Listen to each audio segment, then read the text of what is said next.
माँ प्रकृति का दिया हुआ अनमोल उपहार है। लेकिन जैसे ही इसके साथ सौतेला शब्द जुड़ता है, लोगों का मन नकारात्मकता से भर जाता है। हमारे समाज में सौतेली माँ को झगड़ालू और अपने सौतेले बच्चे को कष्ट देने वाली तथा अपने पति के कान भरने वाली समझा जाता है।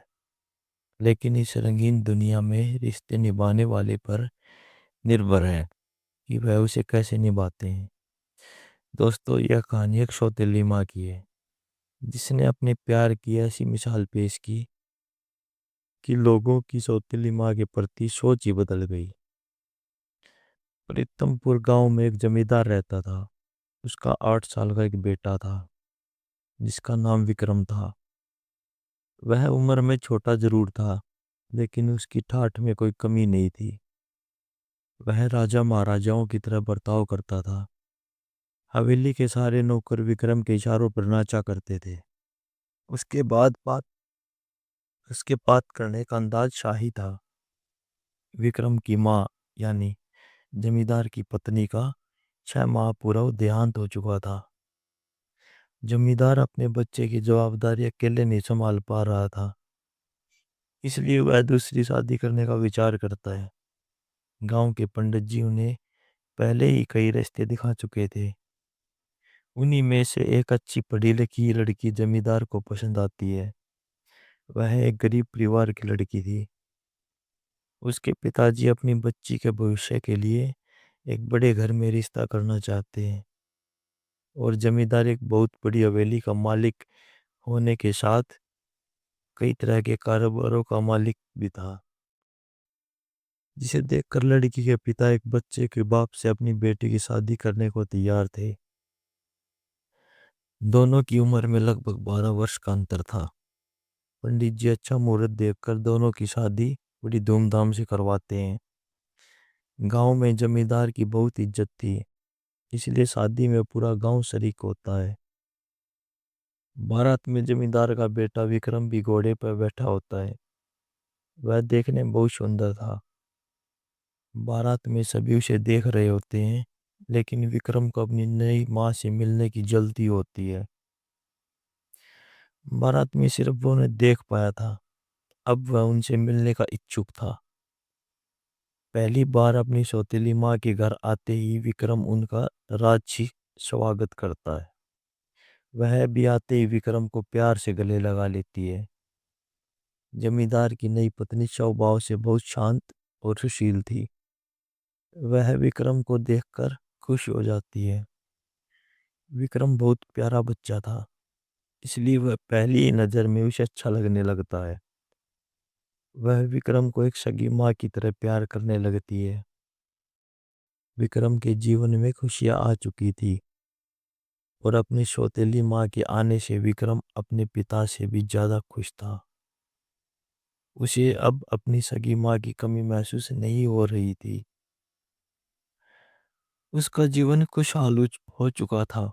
एक दिन जमींदार सुबह सुबह बिना नाश्ते किए ही घर से निकल जाता है और दोपहर को वापस लौटता है, लेकिन बिना कुछ खाए पिए अपने कमरे में चले जाता है।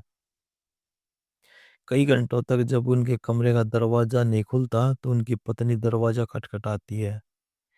काफी देर तक दरवाजा खटखटाने पर भी अंदर से किसी प्रकार की आहट सुनाई नहीं देती।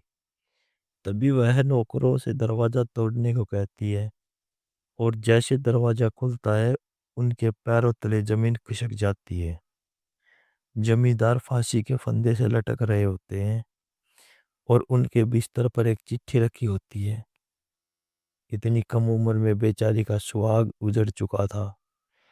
अपने पिता की मौत की खबर सुनकर विक्रम को गहरा आघात पहुंचता है। वह मानसिक तौर पर कमजोर हो जाता है।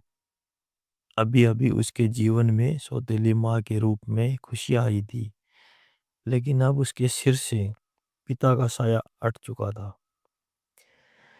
दोनों का बहुत कुछ छीन चुका था, लेकिन अभी तो दुखों की कुछ बूंदें ही गिरी थी। सैलाब आना तो बाकी था। जैसे ही जमींदार की पत्नी उनकी लिखी चिट्ठी पढ़ती है, तो उसके होश उड़ जाते हैं। जमींदार की सारी संपत्ति छिन चुकी थी। और अब वह कर्जदार हो चुके हैं। दरअसल उन्होंने प्रोजेक्ट में बैंक से लोन लेकर बहुत बड़ा निवेश किया था, जिसके लिए उन्होंने अपनी सारी जमीन जायदाद गिरवी रख दी थी। लेकिन वह प्रोजेक्ट बर्बाद हो गया, जिससे उन्हें भारी नुकसान हुआ और अब उनकी सारी संपत्ति नीलाम होने वाली थी। विक्रम अनाथ के साथ साथ गरीब भी हो चुका था। जमींदार की मौत के कुछ दिनों के बाद ही इनकी सारी संपत्ति नीलाम कर दी जाती है और इन्हें सारे कारोबार के साथ साथ हवेली को भी छोड़कर जाना पड़ता है। विक्रम और उसकी सौतेली माँ बेघर हो चुके थे। लड़की के पिता उसकी दूसरी शादी का विचार कर रहे थे, लेकिन वह अपने बच्चे से बहुत प्यार करती थी। वह उसे अकेला छोड़कर जिंदगी नहीं बसाना चाहती थी, इसलिए वह अपने पिता के घर नहीं जाती। लड़की के सारे रास्ते बंद हो चुके थे, लेकिन गांव के लोगों की मदद से उन्हें इतने पैसे तो मिल चुके थे कि वह कुछ महीने किराए के घर में गुजार सके। विक्रम की सौतेली माँ पढ़ी लिखी थी। वह शहर जाने का फैसला करती है और थोड़ा बहुत सामान लेकर अपने बच्चे के साथ बस से शहर चली जाती है। शहर पहुंचकर वह एक झुग्गी झोपड़ी में कमरा किराए से लेती है और वही अपने बच्चे के साथ रहने लगती है। घर का खर्च चलाने के लिए वह गली गली खिलौने बेचने का काम शुरू कर देती है और उसी से अपने बच्चे का गुजारा करने लगती है। विक्रम को गरीबों वाली जिंदगी पसंद नहीं आ रही थी। उसे खाने को दो वक्त की रोटी तक ढंग से नसीब नहीं हो रही थी।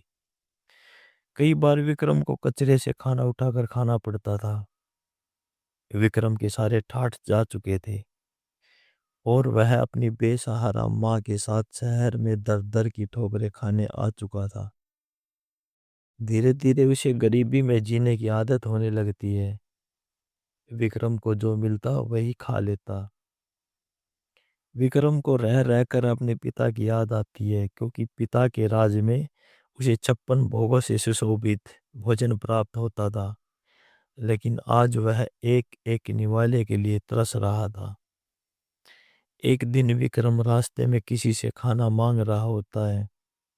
तभी रास्ते से गुजर रही कार में बैठा एक व्यक्ति उसे पहचान लेता है, क्योंकि वह कई बार विक्रम के पिताजी से मिलने हवेली जा चुका था।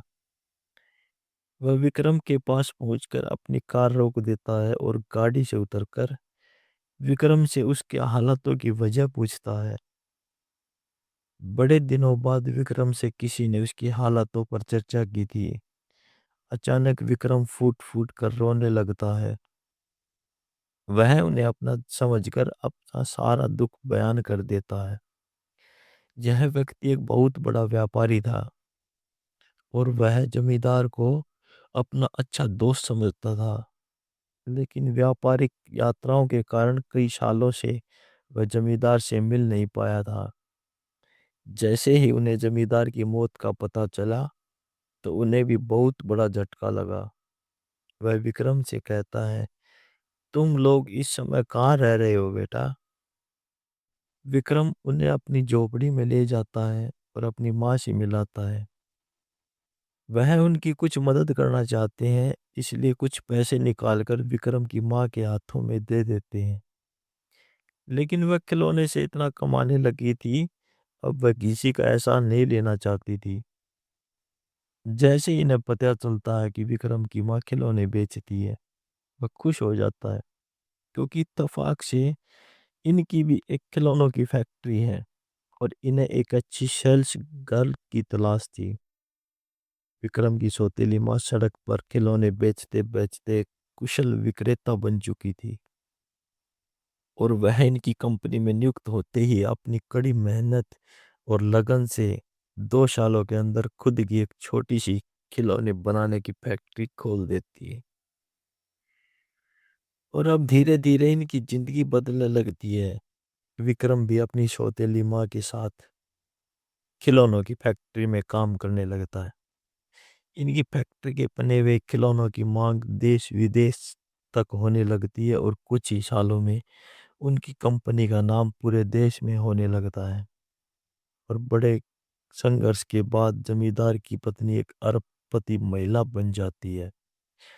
उन्होंने अपने बेटे के लिए फिर से वही जिंदगी लाकर रख दी थी जिसकी उसे आदत थी। विक्रम अपनी सौतेली माँ के त्याग और मेहनत का एहसान नहीं चुका सकता था। वह अपनी सौतेली माँ को भगवान की तरह पूजने लगता है और गमों के बादल छटते ही खुशियों की बारिश के साथ यह कहानी भी खत्म हो जाती है।